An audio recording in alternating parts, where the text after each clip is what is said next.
Acara ngunduh mantu hingga resepsi Kaisang Pangarep dan Erina Gudono telah digelar pada Minggu 11 Desember 2022. Acara resepsi atau tasyakuran pernikahan Kaisang dan Erina digelar di Pura Mangkunegaran, Solo. Semua tamu undangan tercatat sekitar 3.000 orang tampak menikmati rangkaian acara sakral pernikahan Kaisang Pangarep dan Erina Gudono.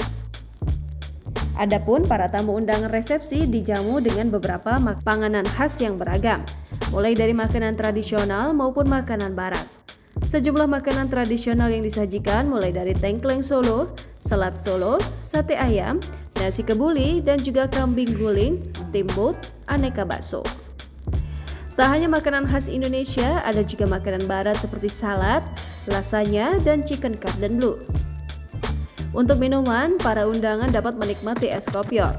Tak mau ketinggalan momen, seorang wanita pemilik akun TikTok @litmengi pun menjajali berbagai hidangan di resepsi putra bungsu Presiden Joko Widodo tersebut. Bersama sang ibu, wanita tersebut memberikan penilaian skala 1-10 untuk semua menu yang dimakan. Untuk menu pertama yang disantapnya, gorengan cumi tepung yang diberi nilai 7/10 dan tempura udang 8/10. Berlanjut, ia memakan dimsum yang dinilai 9/10. Untuk bebek packingnya sendiri tampak lezat sehingga diberi penilaian 10.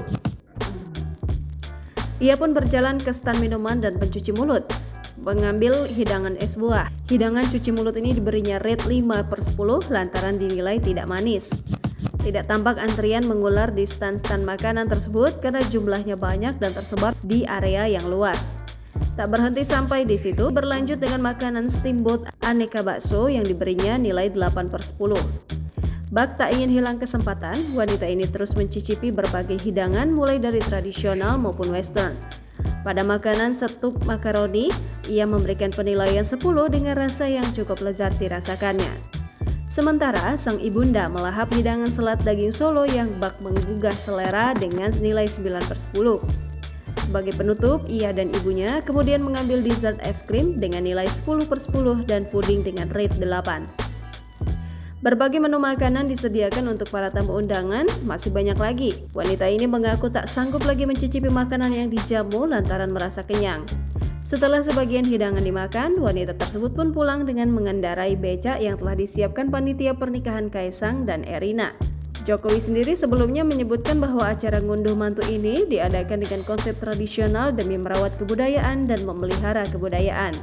Pasalnya, menurut Jokowi, budaya adalah warisan para leluhur yang harus dijaga. Jangan lupa subscribe, share, komen, dan like ya!